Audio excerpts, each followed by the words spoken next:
Joining me right now, my old co-host on the Texans postgame show. He's still doing it. He also hosts Payne and Pendergast weekdays 6 to 10 on SportsRadio 610 and is part of the Texans Collective on the internet Mondays at 6 p.m. The one, the only Sean Pendergast. Sean, what's up, bud? It's great to see you, Paul. Great to talk to you. Great to have you back on the team at SportsRadio 610. Great to reminisce about you and I being on the postgame show back in the day. You and I were doing the postgame show before what I like to call the customer service rep era of the postgame show. I think me and Cecil were like 2018 and 2019, I want to say, somewhere around there. Yeah. It was a one-year thing for me. It was 2018. They start off 0-3. They win 9 in a row. No one seemed to care that much that they won 9 in a row. They still make the playoffs. And then they got their doors blown off by the Colts in the first. That's right. You weren't doing the postgame show with me for 2020, 2021, and 2022. Thank God, Sean. I don't know how you did it. Yeah, I don't either. Somehow I made it through. Lots of medication for sure. But it was funny because I always those posts and it felt like this too at the beginning of this year. And I know we're going to talk about all this, but like when you're answering the phones and it's like you're using your objection handling chapter from Sales 101. Like, tell me what's your problem. How does that make you feel? Like you feel like when it's bad, you feel like a customer service rep and you're like, okay, well, let me let you talk to my manager and see what they can do for you. That's what it was like. The whole Cully and Lovey years was brutal. We were just happy people were still interested. And one time in our building, this is when I knew it was bad. Clint Sterner and I get on the elevator in our building to go down to the garage. I don't know why we were on the elevator together. It wasn't a post-game show, but some guy was on the elevator and recognized us and got talking with us about sports and knew that the two of us did the post-game show. And when we parted ways in the lobby, Clint and I go out to the roof level there, and this guy's going over to the side elevators. And unironically and totally serious, he goes, "Thank you guys for your service." And that's when I knew, I'm like, this shit is bad. And it seems like we're trending in that way right now. I guess to piggyback off of that, what are the post-game shows like this season for you? Obviously, everyone's frustrated because they're underachieving again, the Texans way.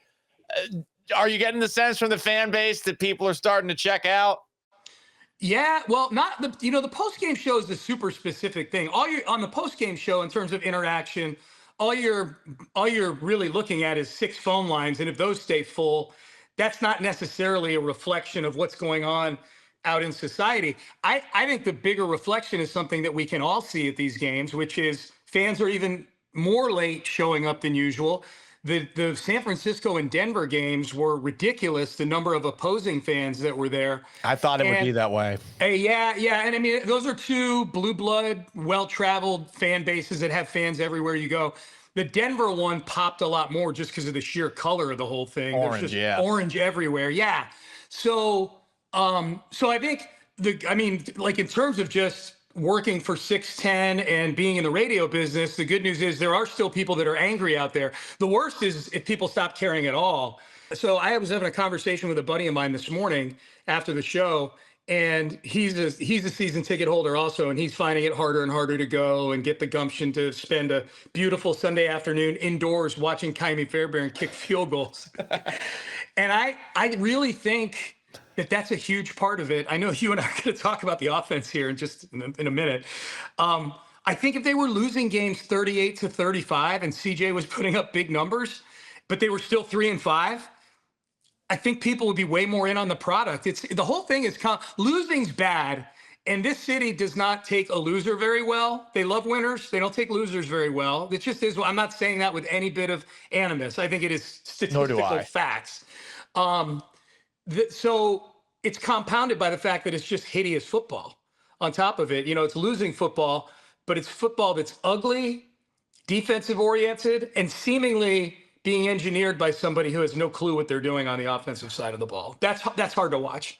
Yeah, and to make matters worse, it's probably going to be, it seems this way, at least right now. We're recording this on Wednesday. This is posting on Friday that we're not going to see CJ Stroud Sunday in a game against the Jaguars, who just added Rashid Shaheed at the trade deadline. How much better does that make them? I don't know, but Oh, Jacoby Myers. Jacoby Myers, my bad. Sorry, Yep. Jacoby Myers. They got Jacoby Myers at the trade deadline, and I mean, they added at the trade deadline. Yeah. Colts add Sauce Gardner at the trade deadline, and we might be dealing with another Sunday of Davis Mills under center. Yeah. I guess looking at the offense, is there actually anything to be encouraged by coming out of Sunday's game? Because at least early on, take the small victories, I guess, where you can. They were moving the ball, but that's really been the story of a lot of this season is the Texans can move the ball in between the 20s, but then when it gets to the red zone or worse, the 1 fucking yard line, they have no idea what they're doing all of a sudden. Yeah, I'm encouraged by one big thing with the offense based on the early part of the last game and relative for most of the last month or so, and that's CJ Stroud. I think CJ Stroud has seemed to wrap his brain around this offense. I thought that San Francisco game, I thought you could make an argument the San Francisco game. I know it was a depleted 49ers team, but I thought you could have made an argument that was his best game as a pro. I know statistically he's had bigger games. In the Tampa Bay game a couple years ago, he threw for 8 jillion yards and engineered that comeback. He also had, he had a better team around him, I think, at that time. I think given no Nico Collins at that game, CJ just seemed in control the entire time. There really was never any point other than in the red zone where they were kicking 4 field goals and only scoring 2 touchdowns. But I thought CJ himself and the types of throws he was making, he was getting it out quick. I was super encouraged, and I thought he was doing fine in the early part of that Denver game too. I think if he plays the entirety of that Denver game, we're talking about a team that's probably 4-4 right now. Davis Mills was awful. So in terms of this Sunday, there's very little for me to get excited about offensively. Big picture, I do feel like we've seen enough over the last month where I feel like, all right, the rookie year CJ Stroud is still in there, and is showing up from time to time. It's just they got to get better support for him. The offense is a mess, and this is a segment we're going to do in the midst of this interview that I told you about beforehand. Yeah. It's clearly not just one thing that's wrong with this Texans offense. Nope. There's a lot of different things going on. So 3-round drafted, you're on the clock first. Okay. Biggest problem for the Houston Texans offense. I'm going to draft with the first overall pick in the Paul and Sean, what the fuck is up with the Texans offense draft? I am drafting goal line situations. The inability to score right there in the face of points has lost them. It lost them the Tampa Bay game in week 2 when they decided to throw low percentage passes to Nico Collins in the back of the end zone. The Seattle game, it didn't cost them, but I remember there being instances in the second half when Seattle was doing everything they could to keep the Texans in the game. There was at least one, and I think they ended up scoring because that was where CJ had that circus throw off his back foot to Woody Marks. But then, I mean, obviously, the game on Sunday against the Denver Broncos, like that is 2 games. You're a 3-5 football team right now that is honestly like battling in an AFC that's a lot deeper than we thought it would be. Like they're the 9 seed right now, and 2 of the teams behind them are teams with Lamar Jackson at quarterback and a team that lost Joe Burrow at quarterback. I'm actually scared shitless about next year more than I am this year because those guys are going to come back. Drake May's not going anywhere with New England. So goal line situations, man. I know it's a long answer, but it is a long problem. I am drafting goal line situational football as my first pick in this draft. Okay. I mean, that is a good one. If you can't score a fucking touchdown, then, I mean, what are we doing here? Exactly. My first pick in the what the fuck's wrong with the Texans offense draft is the offensive line. I don't know if it's ever going to get better because I think we've all lost faith in Nick Casario's ability to evaluate this to the point where it's affecting how you feel about everything else Nick Casario's done, which is somewhat unfair. But I mean, I don't know what they thought the plan was going into this year. I really hate the seemingly smirky way that they talked about how they're not concerned about the offensive line going into the year. You're rotating your fucking left guards, huh? Yeah. Joe Tooney goes to the Bears for a 4th round pick. Nick Caserio drafted him. Yeah. And you're version of that is you get Ed Ingram and you get Laken Tomlinson and a bunch of other guys that Jake Andrews, Cam Robinson, Andrews. Yeah. right? Yeah, Andrews. Like you're bringing in all these guys, and I'm just hoping that it can improve between now and the end of the year. Because going into the year, what I thought was, hey, maybe by the end of the season it will get better to the point where it's not awful. But it's hard to believe that this current group can get a whole lot better, just given where they really have gone over the course of this season to this point. Yeah, I had the rotation at left guard on my big board, so I'm proud. Your pick encompassed that one. So very broad brush pick there. Yeah, you wiped out 7 of my big board with that one thing. Jake Andrews. Yeah. My second pick, Paul and Sean, what the fuck is up with this offense draft, is the weird usage of Jalen Noel. Who is clearly, I think, small sample size, but clearly somebody that defenses need to account for. When he's been given an opportunity to play, he's made plays. When he's been denied an opportunity to play on offense, he's made plays on special teams. He wasn't playing against Tampa. What does he do? Swings the field position with a 50-yard punt return. Not playing, getting fewer snaps than some really scrubby players this past week. What does he do? 45-yard punt return. Jalen Noel is a guy who needs the ball in his hands. It's criminal that the one touch he got in that game was a sort of an end around where he lost 4 yards. There might have been a screen. It was a 4-yard loss. It went from 2nd and 5 to 3rd and 9. And the usage of Jalen Noel, I would say Higgins too, but Noel is a guy. And I know Higgins has scored a couple touchdowns, but we're talking about with Noel, a guy who's making 40-plus yard chunk plays. The Seattle game, he wasn't a 40-yard play, but man, he went up and made a contested high point catch, and the guy's like 5'10". So that part for me is, man, and I didn't think D'Amico had that in him to be O'Brien-esque when it came to rookies. But that's been a huge disappointment.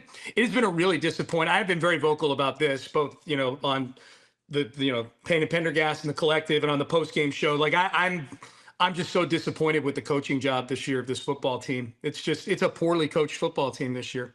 Yeah, and I mean, just rolling with that. They have their favorites. Every NFL coaching staff has their favorites, but Braxton Berrios has earned playing time, or Dario Gunbowale. Let's keep seeing if this works when it's not 2 years ago anymore. It's very frustrating. Yeah. My second pick in the what the fuck is wrong with the Houston Texans offense draft is, where the fuck is Joe Mixon? Where the fuck is he? Oh yeah. Where is he? One. That's a good one. I didn't have that one because he's out of sight. Because you forget. Yeah. They had an awesome running back last season who was making things happen despite an offensive line that didn't help. And I always thought it was interesting how Mixon would credit the offensive line. Go watch the tape from last year. That he was getting positive yardage at all was almost always because of individual effort by him. Wow. And you miss him this season. I mean, you're hoping for the best with Nick Chubb. Chubb's given the Texans more than I thought he would, but still not that much. And while I am encouraged by some of the things that Woody Marks can bring to the table, do I want him out there every single snap? No. And I think at some point it would be nice to have any clue about what happened with Joe Mixon. I think because local media has just gotten like, well, we're not going to get any answer on this. I don't think we're ever going to get an answer about what happened to Joe Mixon, Sean. Yeah, we know it's a lower leg injury of some sort, but we don't know, is it some sort of Lisfranc thing? Is it a blood to the area issue? Is it, publicly, they haven't said anything about that. It would be nice to know. Honestly, they just said what it was. And I'm guessing they're doing that to somehow protect Joe Mixon. I have no idea. It seems to be pretty innocuous if you just tell us what the injury is and then say, look, it's one of those injuries that we just don't know when he's going to come back from. That would suffice for me. I truly think they don't know when he's coming back. And my tell on that, maybe I'm reading too much into this, is that D'Amico last week, there were a couple of injuries he was asked about, And it's Nico coming out of concussion protocol. And he's like, yeah, Nico's still in the protocol, but he'll be back by Thursday. And then Dalton was hurt. He's like, yeah, Dalton's hurt. He missed practice, but we expect him back for the game. I'm like, all right, this is some uncharacteristic clarity that we're getting on some injuries. Like usually they say, we hope he gets better during the week. Like D'Amico was saying definitively, he thought both guys would be back. And that was like on Monday or Tuesday that week. So I'm like, oh, okay. So I just read that as like, oh, maybe they really don't know what's going on with Joe Mixon, but without knowing what the injury is, yeah, that's a great pick. That is a value pick in the second round right there, my friend. It's a really good pick. Round number 3 in the what the fuck is wrong with the Texans offense draft, Sean. You are on the clock. Okay, I've got 2 things on my big board here that I'm gonna go that I'm looking at going with here. Obviously, I can't go with both of them. The Dare Ogunbowale's usage is higher up my big board right now, but I don't want to go with 2 usage picks. I feel like that's lazy. So I'm just going to go with Davis Mills' cadence. I don't like his cadence. I don't like his voice. He did a post-game press conference after the game on Sunday, and I didn't listen to a word of it because anything I hear out of Davis Mills' mouth is a hearkening back to those 2 fever dream seasons that we were talking about earlier in this program, Paul. And so I hate Davis Mills' voice. And even if they win, I'm not watching his press conference on Sunday. It just takes me back to a very dark time where I fell out of love with sports. Oh, man. Because of the Houston Texans of 2021 and 2022. He was the starting quarterback for like 24 games. I remember one of those games. It was Texans-Titans. I think the Titans had Malik Willis under center. And, we've both been to so many games at NRG Stadium. Some of them have not been fun experiences. At least I didn't have to do a post-game show this day, which I know you did, bless your heart. And I remember, Sean, at one point, I just got up and I walked a lap around the stadium. And in my mind, I'm thinking, what music would play here? Would it be the theme song from the Hulk as he's hitchhiking, walking down the street? Like, am I suicidal right now? I'm kidding. But I mean, I walked a lap for a quarter. I didn't do anything. I just walked. I was like, where can my press pass get me? Walked around. I come back up to the press box a quarter later, same fucking score. Like nothing had happened. Nothing had happened. Is that the game? Is that the game where Malik Willis came in and he threw 1 pass the entire game?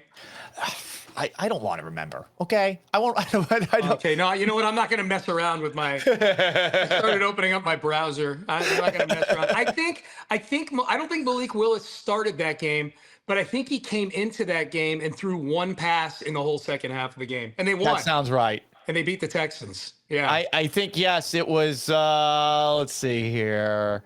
It was 20. It had to be 2022 because that was Malik Willis' rookie year. Titans, was it Titans 17, Texans 10. Malik Willis 6 of 10 for 55 yards and an interception. Okay, Derrick Henry, of course, had 230 yards rushing. Of course he did. So. Why would you put it in Malik Willis's hands when you got Derrick Henry? I think it was in the second half. He threw 1 pass the entire second half. That sounds right. Yeah. Oof, brutal. Oh all right. So Davis Mills cadence and just that's my third round pick. I feel like this is too easy to say Nick Haley, the offensive coordinator. He's new. So I'm going to stick with the offensive line team. Mm-hmm. They kept Cole Popovich. And, okay, maybe Cole Popovich was more engaged than offensive line coach Chris Strausser was last year. But what are we getting out of Popovich? And I saw you bring this up about D'Amico Ryans' press conference during the week, how D'Amico Ryans says our identities were a physical football team, one that can't score from the one, but we're a physical football team. Well, the guy who's supposed to be, I guess, spearheading a new, aggressive, violent Texans offensive line is a guy who was here last year. And how can you not, when things aren't going well, think to yourself, fucking Popovich is the offensive line coach, the son of the basketball guy? Nothing against Greg and nothing against Cole, but that makes it a little worse when you're like, this guy's here. He's the son of a famous coach. Should he even have this job? The things that go through your head when you're getting mad at something. So I know Nick Haley's the easy pick here as offensive coordinator. I would have liked a more experienced guy, but Cole Popovich, to me, like nothing's changed, and they made it seem like he was going to be able to enact some change. Yeah, yeah. There was too much new, too many people doing their jobs for the first time. Cole Popovich, first time offensive line, like NFL Yeah. offensive line coach. Nick Caley, not just first time coordinator, first time play caller. Even things like Jake Andrews, this is his big shot now. Like the center is a really important position in any offense, and especially one where you're reconstructing not just the system, but the offensive line. You would think you would want somebody there who's been there and done that in a bunch of different systems. And and Jake Andrews might be a really intelligent guy, but he started one game in the NFL. Like, to me, that's somebody that's essentially doing their job for the first time. They call it the Peter principle. Like, you get promoted to your level of incompetence. And I've worked at companies like that, Paul, before, where everybody's doing their job for the first time and it doesn't go so hot. Like, it's fun doing radio at a place like that, but everybody's doing their job for the first time.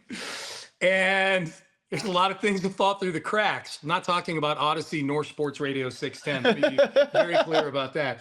But people do ask me about that. Like, so tell me about your radio career and like when you got started, blah, blah, blah. I'm like, it was so fun, but nobody knew what they were doing. Everybody's doing their jobs for the first time. And I don't say that to pick on that station. I say that because I think that's what the Texans feel like right now. The glue, ironically, that is like the adhesive that's trying to hold this entire thing together is CJ Stroud. Like he seems to have wrapped his brain around the offense. He seems to be willing to adapt, somewhat reluctantly, just based on the tone with which he says death by 1,000 paper cuts. I don't think he seems super amped that that's the brand for. I said this to Seth today. I'm like, Seth and I agreed, like they need a cooler version of cutlery if they're going to be death by 1,000 cuts. It's got to be like a machete or some sort of switchblade. Because I go to Seth, I would never come up to you if I was looking to like kill you. I wouldn't walk up to you with a piece of paper and just start swinging it like this. I'm going to kill you with all these paper cuts. Like, no, we need a sharper blade. What did Walter White say? Elliot, you're going to need a bigger knife. Right. Yeah. That's the Texans right now. They're going to need a bigger knife. What are those knives or what are those swords that Zorro uses or Arya Stark needle? Like, you want pokes. Pokes, I guess, could work better than that. Yeah, you could tell he's not thrilled with it. This is the thing that a lot of quarterbacks get with. I remember in Seattle, this was something with Russell Wilson. Russ was always trying to go for big plays, and it worked out from time to time. He was a great deep ball quarterback, but sometimes it would work against him, whether he was holding the ball too long and he took a sack. And I think a lot of quarterbacks slowly have to phase that out. So the idea of the death by 1,000 cuts offense, I'm with you. Maybe if there's different messaging, Stroud would like it a little bit better. And it goes back to something that I know a lot of Texas fans are fucking sick of, and it's the Patriots Association. You had O'Brien, you had Easterby, and now you've got Caserio, and it's Caley, and you're looking at this and you're like, why are we trying to recreate what Tom Brady did for such a long period of time? And I definitely can understand that. Someone who grew up rooting for the Patriots, I do think it's not the worst idea in the world, but perhaps I'm a little bit too close to it. And I think that kind of is draped all over the entirety of this operation, and it gives everybody an easy target to pick at for this offense with all the first timers you mentioned a moment ago. Yeah, that's been one of the disappointing things for me about Bobby Slowick not working out, because I hated that anytime with Nick, anytime he did anything that seemed somewhat tangential to the Patriots, it's like, this is all they're doing is bringing the Patriot way in. And the fact of the matter is, Nick has done a lot of things since becoming the GM here that Bill Belichick would not have thought about doing as the guy running the Patriots. Some of them have worked, some of them have not. But if what the overall point of the frustration is what's perceived as mimicking the Patriot way, I think of all the people that have fallen off of the Belichick tree, especially the ones that have come here. Like, it felt like O'Brien was trying to do that to an extreme degree. And then whatever Easterby was. But like Nick, I felt like had done a lot of things that were very different. So when D'Amico brought in his guy to be the offensive coordinator, I'm like, all right, well, this is cool. So now Nick is shopping for the groceries in something that's very different than what he was doing in New England. And if Slowick had worked out, it would still be that way. Now that Kaylee's here and Cole Popovich has New England ties, we're kind of right back to that same thing again. And the fact that A, it's just not working out overall right now, and B, the part of it that's not working out is the part that has all the New England sprinkled on it right now is tough. That's been disappointing to me. Do you think the Texans missed out not doing anything at the trade deadline? It's hard to say. Look, I would have loved to have seen them do something just because it's spicy, like, hey, and I would have liked to have seen them bring in another running back, a veteran running. It didn't have to be Breece Hall, just somebody who's not Dameon Pierce or Daria Gumbawale, because the fact of the matter is you are one big hit away on Nick Chubb or Woody Marks from one of those guys touching the ball 10 times a game. And those feel like 10 very lost snaps. If that's the case, and plus they both have to pass protect. And Dare all of a sudden got bad at it the last year or two. Damien's never been good at it. So I would have liked to have seen that. I would like to have seen them get a tight end. Didn't have to be David Njoku, but just another veteran tight end, just because Harrison Bryant's getting too many snaps for my taste. I'm hoping that them not getting a tight end means that Cade Stover is coming back soon. Fingers crossed on that. And then the offensive line is a tricky one, like blending. The people I talk to that would have an educated opinion on it seem to think that like trying to blend in an offensive lineman midway through the season is not the easiest thing in the world to do. So whatever. So I'm disappointed in that I love the content of trades, but I'm not, like, I look at all the trades that went down in the last 3 days, and none of them are really at positions where I'm like, oh, the Texans got to go get that guy. Like hardly any of them were on offense. Most of them were on defense. The big trades were all on defense. And then the two wide receivers, Jacoby Myers and Rashid Shaheed. Shaheed interested me just because of the pure downfield speed. I don't know that the Texans have a guy like that on the team, but but I'm not heartbroken that they didn't get either of those guys. So yeah, long answer, but no, I'm not. I know that Texans Twitter has its big faction of people that think that Nick is just, playing Angry Birds or whatever people play these days. But yeah. Shaheed in Seattle, I like it because, hey, deep ball thrower. Sam Darnold, outside of Drake May, has been really good throwing the ball downfield this year. So that makes sense. And yeah, Jacoby Myers in Jacksonville. Brian Thomas can't catch a fucking cold. So that makes sense as well. I do look at the Texans and I'm thinking to myself, is one piece going to fix anything? No. And yeah, to what you were saying about the offensive line, who are the offensive linemen that got traded? That's the thing. Yes. Like, who's available? Like, you can't, the only trade of an offensive lineman yesterday was Trevor Penning, who sucks. Right.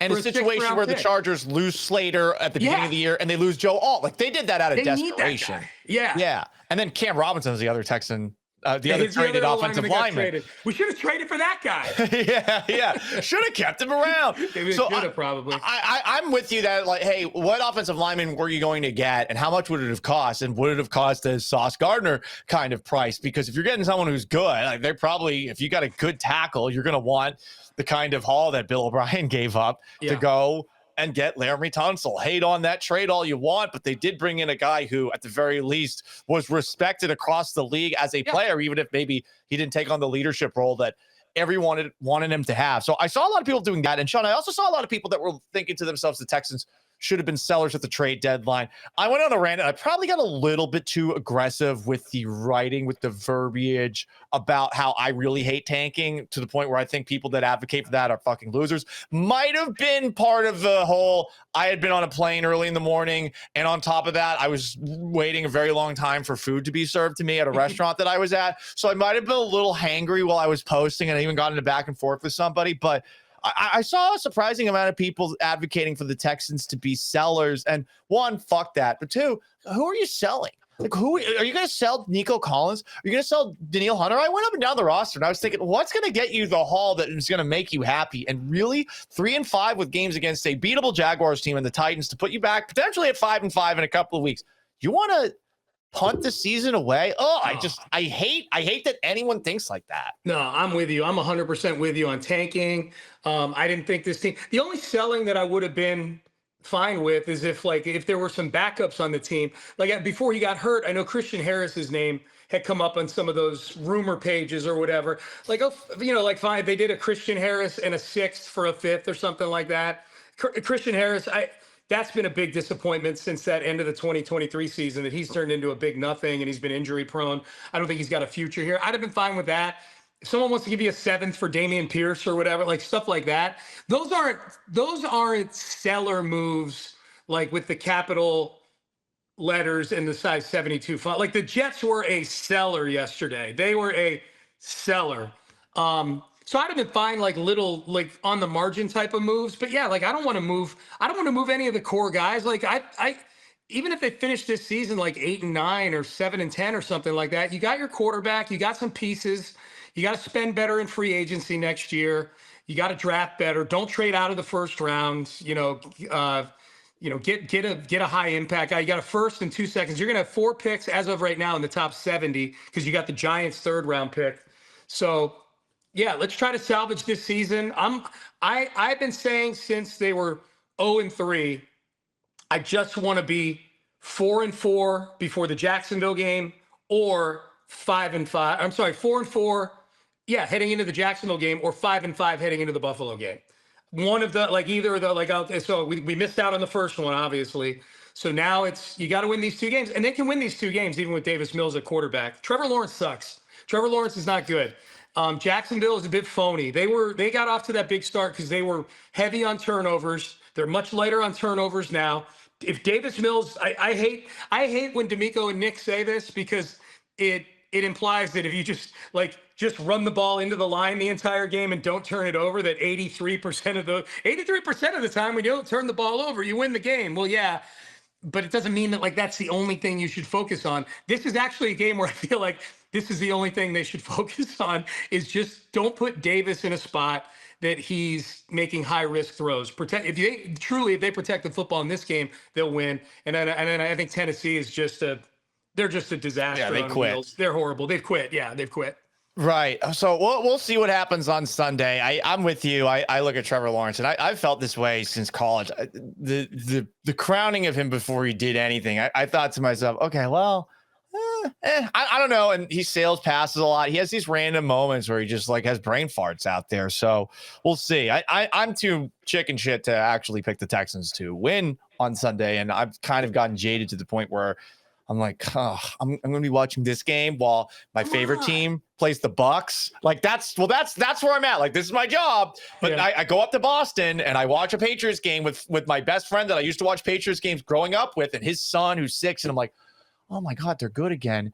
And I mean, their time in Shitsville was very brief. Very brief. And I mean, I know like, hey, it goes year to year, and who knows what they'll be next year when they actually play a tougher schedule. But it is really frustrating to look at where this team is and just the lack of progress over a year and a half. It's really surprising. It just feels like the same thing every single Sunday to a degree. Yeah, this year it feels on the offensive side, it feels like the same thing, just with a bunch of different guys, other than 2 or 3 guys. Hey, before I get out of here, you were a topic on our show today. I was. Interesting. Yeah.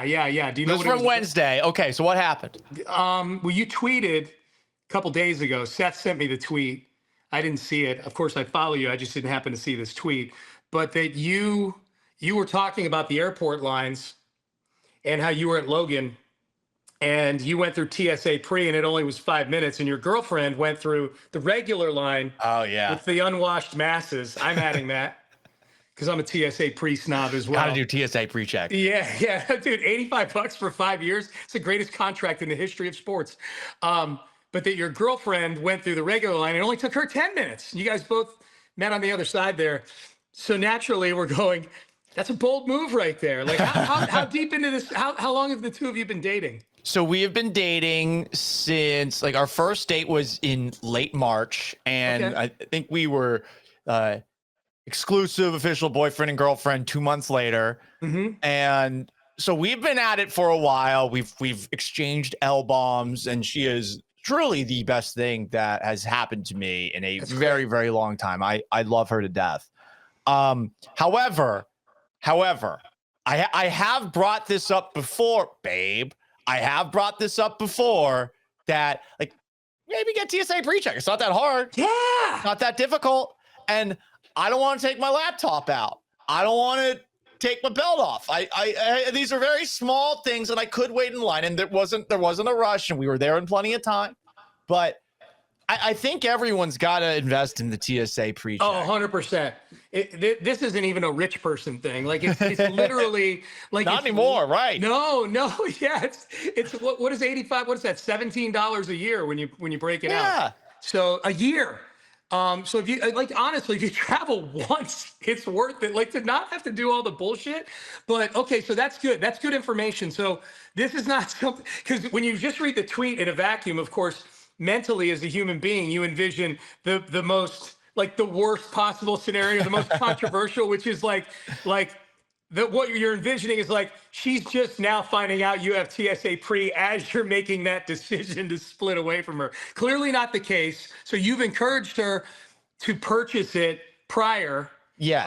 And she did not do that. So she knew what she was getting into when you got to that security line. She did, and look, like it's not like I've been nagging her over and over again. We're both kind of forgetful from time to time, so I told her that a while ago. I'm not even sure because we've traveled a couple of times together. This is our third time traveling together. The last time we traveled, I don't even think I reminded her before, so I think it's been a while since I brought it up. But babe, TSA pre-check is come on, the babe. tits. Yeah. The good thing is she's funny and very sarcastic, and every now and then she's very good at playing like she's mad about something, and sometimes I actually do start believing it, and I'm like, oh, I'm sorry, and we have a rule where we're not allowed to say sorry to each other, and yet we still do all the time. And yeah, for a moment I thought I might be in a little bit of trouble, but then I just posted that tweet in front of her and I was like, are you cool with this? And she was laughing. So we're good. Okay, good. Yeah, because you know, Seth and I made this clear. We want nothing but the best for you. We love you, so we want nothing but the best. I'm like, man, I want this one to work. I want this to work out for Paul, man. She sounds like a great lady. She's great. Maddie's great, and we will see how things go, but they're definitely going in the right direction. Sean, always a pleasure catching up with you. Check out Sean Payne and Pendergast, Sports Radio 610 weekdays 6 to 10. Texans pregame 3 hours before kickoff. Texans postgame 3 hours plus after kickoff, and then the Texans collective Mondays at 6. And I don't know. Is another smack off return in the works? I saw you were on Jerome a couple of days ago, right? I finished 4th on Friday in the smack off. Yeah, nice. Finished 4th. So I don't know that I'm allowed to win anymore because I think technically Jim Rome and I are part of the same broadcast family. I think so because it's a cash prize now. It's $5,000. Oh shit. I know. Imagine the things I could do. Imagine the hookers and blow I could get with $5,000. But I finished 4th on Friday. I was pretty happy with it. Went after Tyreek Hill. Went after Damon Jones. Okay, I'm gonna have to watch it if you could. It's on Twitter. I'll send you. The Jim Rome put up. He did video. Because it's on TV now, too. So you get to see his reaction to all the jokes and stuff like that. As soon as I hang up with you, I'll send you the tweet that has the call in it so you can Sounds great. Yeah. The one, the only, Sean Pendergast, a.k.a. the Kaplan Nation. Sean, always a pleasure, bro. You too, brother. Appreciate you, Paul.